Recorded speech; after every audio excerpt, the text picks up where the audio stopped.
O abastecimento de água potável à população deve ser uma política prioritária de governos preocupados com o bem-estar de seus cidadãos. A água contaminada causa doenças e mortes. Intervenções em abastecimento de água e coleta de esgotos apresentam alto retorno econômico em termos de prevenção de doenças e redução de custos do sistema de saúde. Apesar disso, dados oficiais indicam que mais de 15% da população brasileira não tem acesso à rede de abastecimento de água potável em suas residências. E aqui no Ceará, qual é a situação? O que acontece? Nós temos que fazer uma diferença dos núcleos urbanos das cidades, que é relativamente alta. Nós temos algo em torno de 90%, não é isso? 90%. Agora, quando você vai para as pequenas comunidades no sertão, essas, quando já chegou o sistema de água como o CISAR ou da prefeitura, é praticamente também 90%. Certo? Mas você tem ainda muito pequenas comunidades rurais ou pessoas que moram isoladas no campo. Que não tem como. E aí não tem água, vamos dizer, disponível pelo sistema público. Agora, a gente precisa pensar o seguinte: em nenhum lugar no mundo o governo se sente responsável pelo fornecimento d'água a quem mora isolado na sua propriedade, no meio rural. Tá certo? Então, a gente, nesse caso aí, agora, onde nós temos realmente uma fragilidade muito grande é na coleta de esgoto. Tá certo? Fortaleza, inclusive, diminuiu, já teve mais de 50%, hoje está um pouco abaixo, tá certo? Porque a cidade cresceu. Sim. Tá certo? E esse é um problema sério, porque quando você não tem o esgoto, a coleta de esgoto, o que é que a pessoa faz? Quando ela recebe água, ela gasta mais água e tem mais resíduo de água. Se ela mora numa região arenosa, que é permeável, como nas cidades litorâneas, ou mesmo em Fortaleza, na parte mais do litoral, nessa parte de dunas, você faz a fossa e resolve. Mas quando você avança um pouquinho para o interior, aqui em Fortaleza mesmo, você sai desses bairros mais do litoral e vai mais para a periferia, você começa a ver a água correndo nas sarjetas. O que é aquilo? É a água que a CAGES fornece, que as pessoas usam e não pode dar o destino, joga na sarjeta, na rua. E aquilo é foco de doença, é foco de problema, é foco do nosso mosquito, que traz outras doenças. E aí cabe assim, um pouquinho do que o senhor estava falando, um pouco da questão da pessoa, né? Vamos falar de conscientização. O senhor estava falando um pouquinho no bloco passado, essa conscientização das próprias pessoas também aderirem, tomarem para si esse problema, né? O que muita gente às vezes não faz. Mas é difícil, Natália, porque, como eu disse para você, se o terreno for mais impermeável, você não consegue dar uma solução individual. É a própria condição, né? Tem que haver coleta, tem que haver tratamento e disposição. Então, isso aí tem que ser uma responsabilidade do governo. Do governo, de chegar... De chegar e resolver. E o esgoto é muito caro. Então, aí vem a questão do desenvolvimento, que o Assis falou também. Uma sociedade mais rica, uma sociedade mais produtiva, onde tenha um bom desenvolvimento, esses investimentos e o próprio custo do serviço passa a ser aceitável pela população. Uma outra situação muito difícil que nós temos no Ceará é que grande parte da nossa população recebe água subsidiada pela outra parte, que paga só a água, paga o seu custo da água e paga ainda o custo correspondente àquela redução que se dá nos consumidores de crédito sociais. Sim. Então, se você aumentar muito a taxa de água da população, certo? Vai chegar um ponto que os prédios que pagam a CAGES, que sustentam a CAGES, vamos dizer assim, vão buscar outras soluções. Como estão fazendo com os a história do poço. Tá certo? E quem é que vai sustentar todo o sistema? Sim. Tá certo? Porque grande parte da população menos favorecida está incluída na tarifa social, que não cobre os custos da CAGES. Certo? Então, toda a solução tem que passar, manter esse equilíbrio econômico e financeiro da CAGES. Ninguém tem interesse em criar uma situação difícil financeira para a CAGES, porque seria um custo muito alto para o governo assumir o custo operacional da CAGES. Certo? Então, isso traz um problema que é como é que algumas pessoas veem, no meu caso pessoal, eu acho que os grandes investimentos em recursos hídricos, em água, esgoto, devem ser governamentais. A sociedade como um todo assume aquele custo através dos impostos. Agora, a operação dos sistemas deve ser equilibrada, certo? Porque quando você tem uma empresa que ela não tem a sua operação equilibrada, os riscos de haver desmandos é muito grande, porque tudo se justifica. Sim. Na hora que a empresa não está equilibrada, tudo mais, se faltar dinheiro, a gente vai ao governo e pede. Então, uma política que tem sido seguida pelos últimos governos é: vamos manter a CAGES e a COGEC, a COGE fornece água bruta e a CAGES água tratada e coleta esgoto, equilibradas operacionalmente. E com pequenos recursos próprios para fazer pequenos investimentos. Mas os grandes investimentos são feitos, ditos, como se diz, a fundo perdido, que não é. É dinheiro do governo, que é pago pelos impostos, que a sociedade toda assume. Certo? Então, eu entendo que esse sistema nós vamos ter que... Aí, quando se pensa em dessalinização, através de uma empresa privada que vem assumir isso, tá certo? No custo da água dessalinizada vai ter o ressarcimento da implantação da usina, tá certo? O custo operacional e a lucratividade. Isso pode levar o custo a um valor tão alto que possa quebrar esse nosso sistema que hoje está equilibrado. Certo? Então, aí vem a irregularidade climática. E nos anos bons que tiver água disponível? A água natural dos rios e dos açudes, muito mais barata, de menor custo do que a água dessalinizada. Quem é que vai arcar por aquela diferença de custo? Isso tudo leva à preocupação de que como é que nós vamos enfrentar essas questões todas que o Assis resolveu, certo? De uma forma que não se quebre esse equilíbrio existente hoje e que dê melhores condições sanitárias à população. Pode existir uma forma, você faz um investimento caro, paga, faz aquilo e depois ele pode se estabilizar? Porque você está falando de um investimento, né, de pagar, de ser caro. Depois que você fazer aquilo tudo, cobrar, tem como se pagar, digamos assim, e o valor voltar a ser um valor normal, ou ele sempre vai estar... Isso na prática não existe, sabe por quê? Porque como os investimentos são muito fortes, quando eles são feitos pelo particular, pela empresa privada, ela vai ao mercado financeiro e pega recursos para fazer, certo? Então ela vai estar ela vai sempre ter que pagar o juro.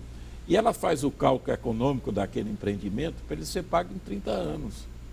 Então, o empreendimento é por 30 anos e todo ano você paga o quê? A operação e paga o ressarcimento do investimento que foi feito. Quando termina os 30 anos, teoricamente terminou a vida útil daquele empreendimento. Você terá que fazer um novo empreendimento. Então, não há essa... Tá certo? Essa questão, tá certo? É algo que a gente tem que ver com cuidado e o Ceará 2050 está preocupado com isso. Tá certo? O que nós lançamos foram bases estratégicas para a solução do problema. Certo? Agora, cada uma dessas soluções que o Assis levantou terá que ser operacionalizada levando em conta as condições nossas, as condições locais. A CAGES fez há pouco tempo, né, aquela questão para estimular diminuir, as pessoas diminuírem o uso, né, da água, assim, cobrando um pouco mais da tarifa e tal. Será que isso ajudou um pouco, fez com que as pessoas tomassem mais de conta, né? Aquela coisa assim, vou fazer a minha parte. Será que isso tem ajudado? Ajudou? Porque às vezes quando toca no bolso, você, né, dá uma freada. Na realidade, para você mudar o padrão de consumo, você tem que, às vezes, mexer no bolso, mexer na consciência das pessoas, através de as pessoas enxergarem essa questão ligada ao meio ambiente, conservação de água, numa perspectiva diferente. Sim. Isso é uma preocupação que a gente pode até discutir mais demoradamente, mas é uma preocupação até de escala até planetária, ligada à questão de mudança do clima também. Mas mais especificamente com relação à demanda de água aqui de Fortaleza, nós tivemos uma diminuição significativa. A demanda de Fortaleza, região metropolitana, mais o PECEM, ele em 2012 chegou a 12 metros cúbicos por segundo. Hoje a ordem de grandeza é de 9 metros cúbicos por segundo. Agora, só que tem essa redução, ela não é homogênea na cidade também. Por quê? Porque nós temos uma cidade extremamente desigual. Aqui, se a gente pegar o IDM municipal, tem lugares aqui que tem a vida de país nórdico, da Noruega. E tem país que tem aqui bairro e tem setor censitário aqui que vive Serra Leoa.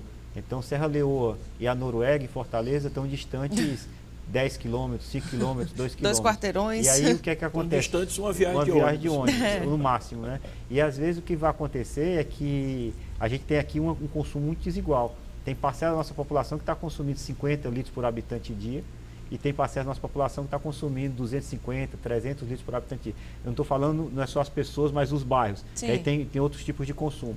Então, na hora desse impacto, quem consome 300 tem mais flexibilidade do que consome 50, 60 para trabalhar. Então, o bolsão de pobreza da cidade faz com que uma parcela significativa da população não consiga responder mais a incentivo econômico, porque ela já está utilizando o mínimo necessário possível para se sobreviver. Então, essa questão da tarifa eu acho que é importante. A conscientização, inclusive, dos setores que têm um consumo per capita mais elevado, são os setores mais ricos da nossa sociedade, precisa ser feito, não é piscina, porque esses setores às vezes podem pagar até por essa água. E para eles o aumento às vezes não é tão importante. Então tem que aumentar mais talvez, ou então tem que também gerar uma certa consciência para eles poderem trabalhar isso aí, trabalhar essa redução do uso. Outro ponto importante que logo quando você sinalizou, que do ponto de vista de política de longo prazo, que o Ceará está fazendo na direção aí de melhorar a qualidade de vida da população, melhorar a saúde pública, eu falei muito rapidamente, mas eu acho que no contexto, olhando o Ceará 2050, a gente tem que talvez realçar com mais ênfase, a questão desse projeto Malha d'Água, que está sendo liderado aí pelo secretário Francisco José Coelho Teixeira.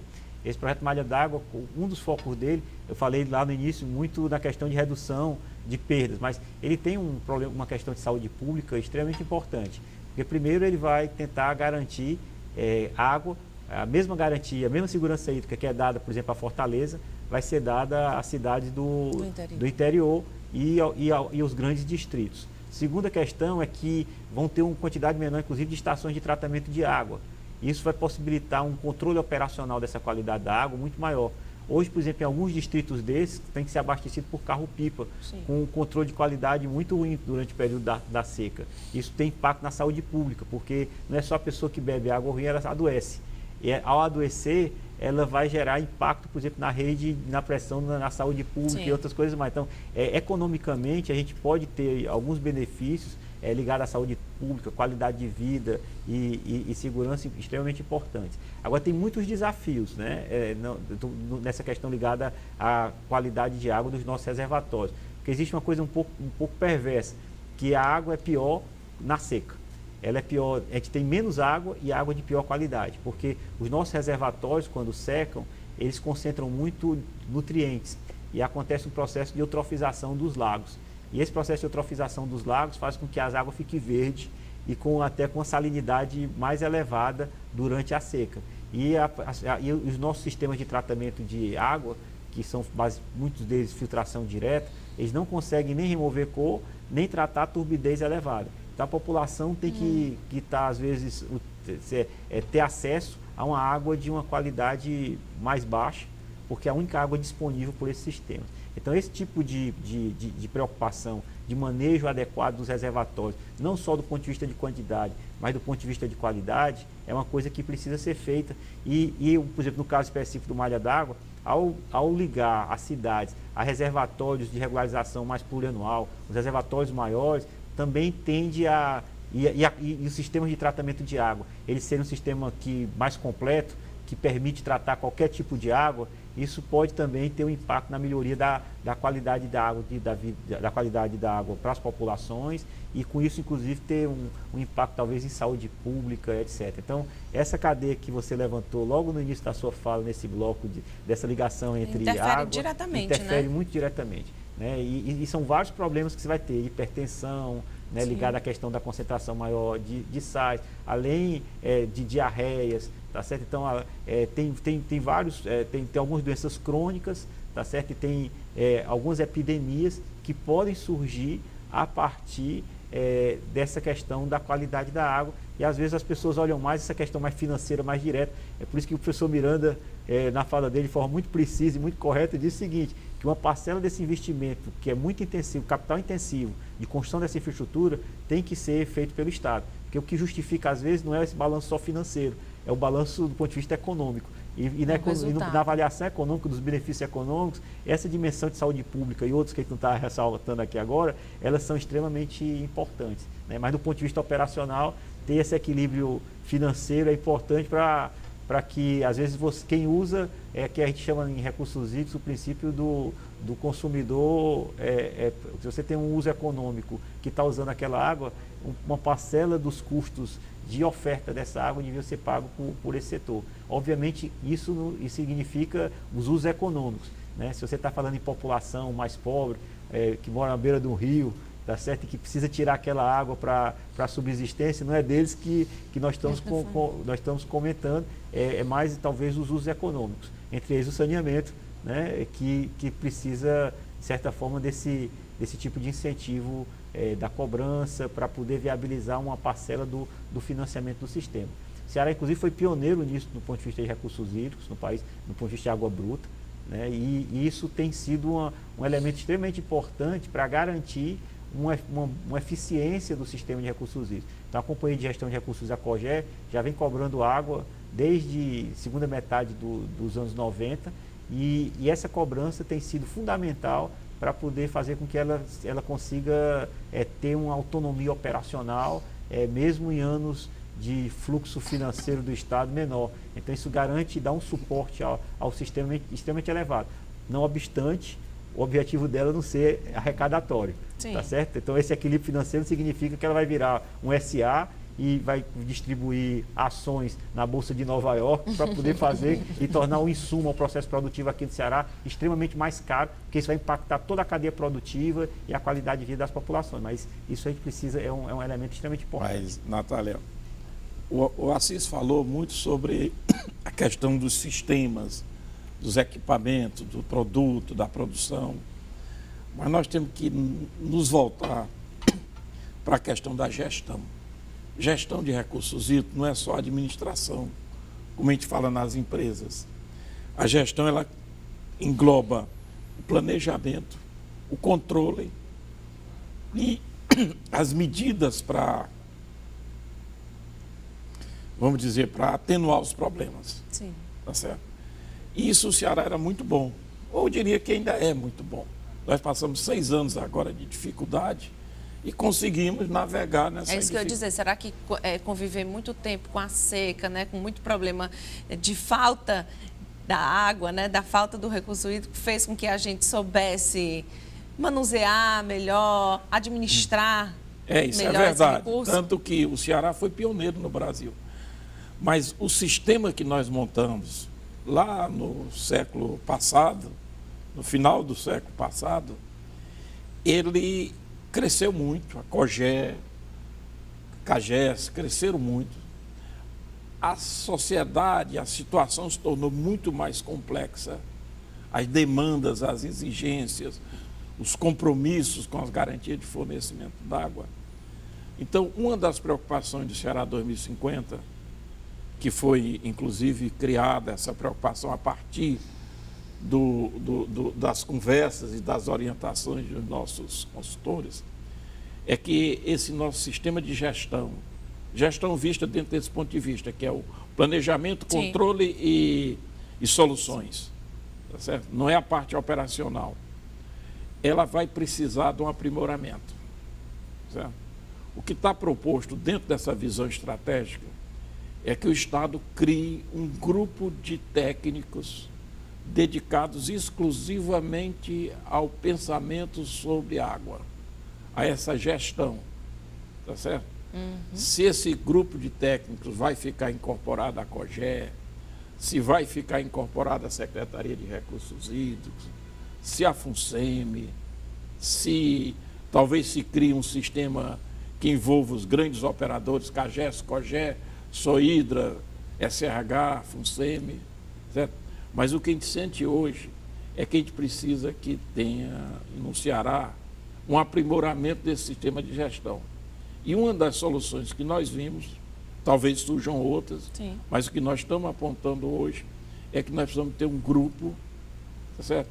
De bons técnicos, inclusive envolvendo aí professores da universidade que podem fazer parte desse núcleo, certo? E que na sociedade, um parâmetro de referência. O que aquele grupo disser, terminou o ano, o inverno, quanto de água nós temos nos açudes? Qual é a nossa demanda? Aí existem estudos mais novos, mais aprofundados. Quais são as probabilidades de no próximo ano nós temos falta d'água? Em que ciclo da natureza nós estamos? Pessoas estejam capazes de ver tudo isso e dizer para a sociedade, olha, nós vamos ter que reduzir o consumo d'água em tanto. Certo? E que a sociedade acredite. Por isso é que precisa ter uma instituição mais sólida, talvez afastada da operação. Porque a COGÉ é um órgão maravilhoso, trabalha muito bem, é referência no Brasil todo. Mas o sistema cresceu tanto que a operação se tornou muito importante. Talvez seja o caso de deslocar um pouco esse grupo em relação à COGÉ, para que ele crie uma identidade própria, uma visão própria da sociedade em relação... Quando eu falo a sociedade, é a população em geral, os empresários, os governantes, os executivos, digam, não, se esse grupo falou, vamos fazer. Nós temos que fazer, porque senão não vai dar certo. Então, essa das propostas do Ceará 2050, é a criação desse grupo de trabalho, de especialistas, que possa auxiliar o Estado na gestão dos recursos hídricos. Ok, então, fazendo nossa última pausa, daqui a pouquinho a gente volta com mais Ceará 2050.